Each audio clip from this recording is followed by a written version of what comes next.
Hey, this is Mitchell from SoundBridge. Before we begin the tutorial, please take a moment to like, subscribe and click the notification bell so you're notified every time we release a new video tutorial.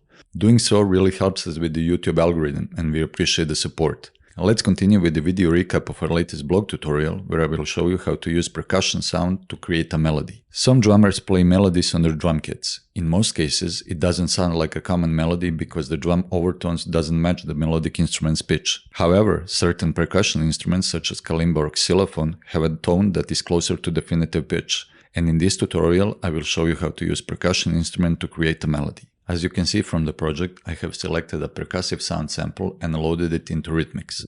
I have made a sequence by using the Rhythmix sequencer and changed the pitch and velocity values of the individual steps within the sequencer. Furthermore, I have processed the sound with an amp envelope and used embedded delay and reverb effects to finalize the sound. Let's hear it solo and in the contents of the full mix.